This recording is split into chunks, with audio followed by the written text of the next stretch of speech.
Growing up, I never really felt like I saw myself on screen. I would watch both North American and Arab cartoons and TV shows, but I had a hard time connecting with the characters because they weren't representative of my identity growing up in a biracial immigrant household. And as it turns out, I am far from the only person who grew up feeling this way. Almost 1 in 4 people in the West are immigrants or the children of immigrants, but you wouldn't know it if you turned on the TV. Instead, what we saw were harmful stereotypes that erased our complexity and reinforced damaging perceptions. Not only did these portrayals reduce entire communities to caricatures and stereotypes, but also shaped how mainstream society viewed them. And more importantly, how we viewed ourselves. However, in recent years, more and more shows have come out presenting more authentic and nuanced stories and characters on screen. Shows like Jane the Virgin, Never Have I Ever, Kim's Convenience, or Mo highlight immigrant and diasporic experiences across generations and cultures, giving audiences stories that they can finally see themselves in. But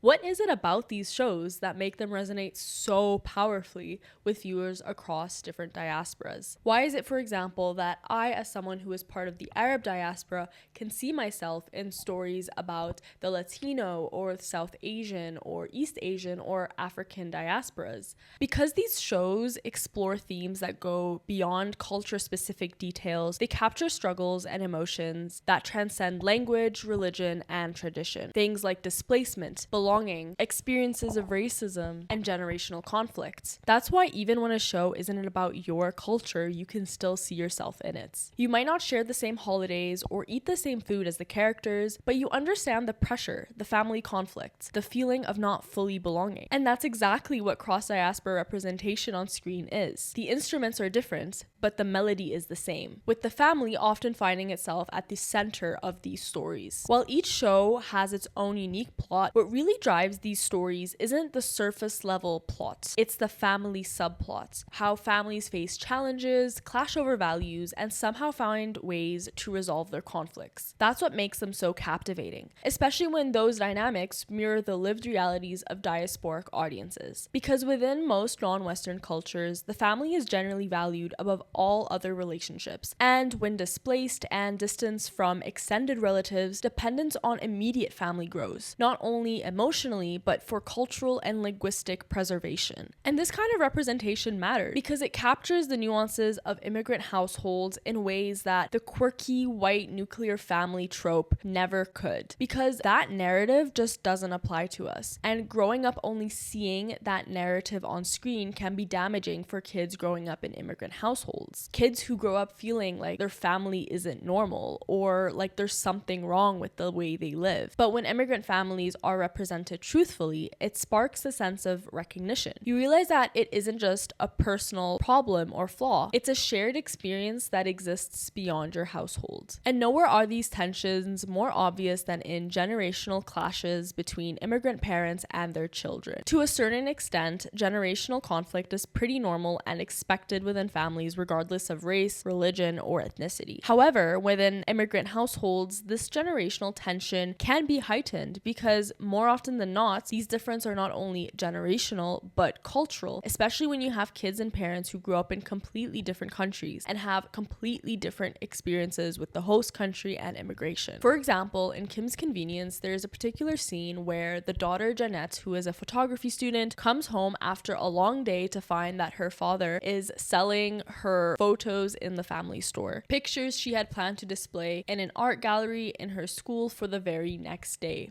She immediately confronts him, stressing how hard she worked to take those pictures and how she will not have enough time to prepare new ones for the show. In response, her father dismisses the value of her work, insisting that it is quote-unquote only a picture and therefore is not important. To the father, it's not important what Jeanette wants because he believed that Jeanette owes him for all of the sacrifices he made to immigrate to Canada and to give her a better life. The father believes that he made all the sacrifices on the planet and all his daughter does is quote-unquote take a picture. Although Kim's Convenience tells the story of a Korean immigrant household who runs a convenience store in downtown Toronto, you don't need to be part of the Korean diaspora or East Asian diaspora in Canada to understand and resonate with the situation of this scene. Parents who give everything sometimes grow resentful watching their kids live the life they fought for. Parents see their kids as ungrateful, and kids see their parents as unable to understand. And both sides end up feeling alone in the struggle. Again, the exact details of how these conflicts arise may differ from one family or one diaspora to another, but the core pressures remain the same. Get good grades, respect authority, or risk the wrath of your mother's slipper or your father's belt, which these shows often present in a very sarcastic, comedic way. On one hand, humorizing child abuse can ease the heaviness of the experience and make it feel more human, though it's also worth asking if these portrayals also risk normalizing it. But what I find very interesting is how this little subgenre of diaspora TV does a surprisingly good job at centering women and young girls in the diaspora. Shows like Jane the Virgin, Never Have I Ever, and Number One Happy Family USA highlights these experiences through the presence of multi-generational female main characters. Beyond highlighting the female experience, many of these shows also reflect the reality of single mother households. Obviously, single motherhood is not unique to any race or ethnicity and is a reality for many women across the globe. But to see it on screen in the context of Latino, Asian, or Middle Eastern families is very powerful, because more often than not in these cultures, men are traditionally seen as the head of the household, with their presence carrying a significant social and symbolic weight. And so when you see a family being led by a woman, it is very powerful and disruptive, challenging expectations of what a quote-unquote proper family looks like. And it shows that even when fathers are absent, whether it's by choice, separation, or by circumstance, families can still survive, grow, and even thrive through these single mothers. Two shows that I think really capture this are Never Have I Ever and Jane the Virgin. Both stories center on single motherhood and explore female relationships within immigrant households,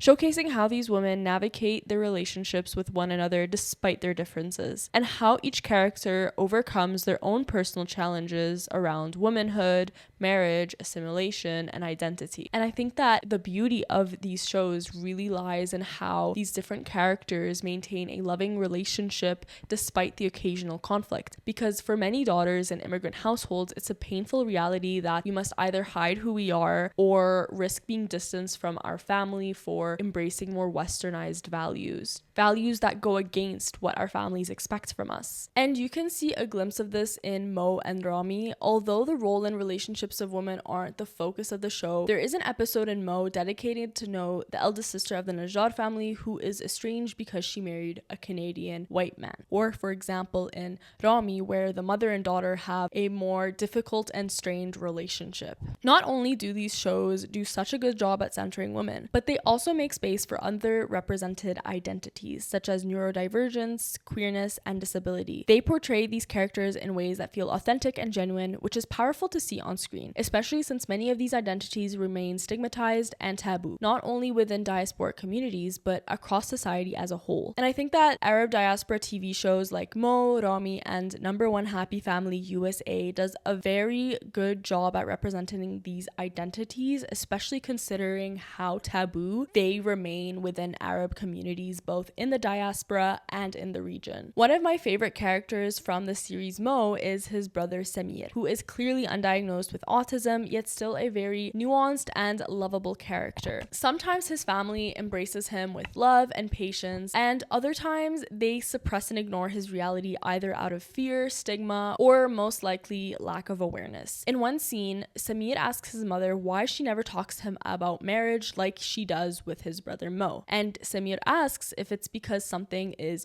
wrong with him. The mother's immediate denial of the statement is tender, but also points to the silence and shame that still surrounds autism in many Arab households. And in another episode, when his sister Nadia points out to the mother that therapy can be beneficial for Samir, the mother is quick to react as if nothing is wrong with him and he doesn't need therapy. By bringing a character like Samir into the center of the story opens the door to conversations that are rarely had in Arab communities about mental health and autism, showing audiences both within and outside the diaspora that neurodivergency is not only defined by taboo and struggle, but is also defined by love, humor, life, and resilience. Despite the deep stigmatization of queerness within Arab and Muslim communities, Ramy Youssef consistently incorporates incorporates queer characters into his shows, such as Mona in Number One Happy Family USA and Uncle Nasim in Ramy. Beyond simply including queer characters and showing their stories, these shows also capture homophobic and transphobic attitudes. A particular example that really stood out to me was when Ramy's father Farouk excused his son's affair with a married woman because at least he wasn't gay. While these portrayals highlight homophobia and transphobia within Arab communities, it is also important to note that prejudice around queerness and disability is not unique to Arab communities and can be found in varying forms across many other diasporas and communities. Ultimately, all of this points back to a bigger theme: identity. Whether it's queerness, disability, or simply being caught between two different cultures, these shows remind us that everyone in the diaspora is negotiating who they are and where they belong. While the argument of this video is to show that no matter where you're from, all people who are in diasporas or part of immigrant households all share the same experiences, the truth is that we all exist on a spectrum. Some migrate by choice, others are displaced by force, some assimilate quickly, while others hold tightly to tradition. And most of us fall somewhere in between. The search for belonging to a place, a culture, or a community can be very hard and very lonely. On the one hand, there is the pressure to live up to your family's or community's expectations, and on the other hand, you're also trying to fit into the host countries, trying to fit into and adapt to Western norms and values. Balancing these two worlds can often feel very exhausting, and so many people end up constantly code switching, changing the way they talk, act, or even think depending on who they're with. And over time, this back and forth doesn't just affect how you see your cultural identity or your sense of belonging, but it can also shape and distort your personal values, even down to what you see as right or wrong, leaving many people with no inner voice, morals, or values. While many believe that these struggles around identity and family are unique to being part of a diaspora or an immigrant household, the reality is that these experiences are also true for third culture kids or kids who go to international school or kids who are mixed race. Because in all of these cases, you end up blending different cultures and creating your own unique hybrid identity. While each one of us is unique, we are all similar to each other in the sense that we are blending different cultures and struggle in navigating questions of belonging and identity. Which again is why these shows are so universal to diasporic audiences. But this trend of diasporic representation in the media is not only present in TV, but is also very prominent on social media and in music. And for those of you who are interested in learning more about diasporic pop culture, I do cover the influence of the Arab diaspora in a previous video on how the Arab music scene is changing, if you would like to check it out. And before ending this video, I just wanted to clarify that most of the ideas brought up in this video commentary are reflective of my personal opinions as someone who regularly watches and enjoys watching diaspora TV. So feel free to disagree with me or add any nuance that I might have missed in the comments below. Thank you so much for tuning in today, and I hope to see you guys in my next video.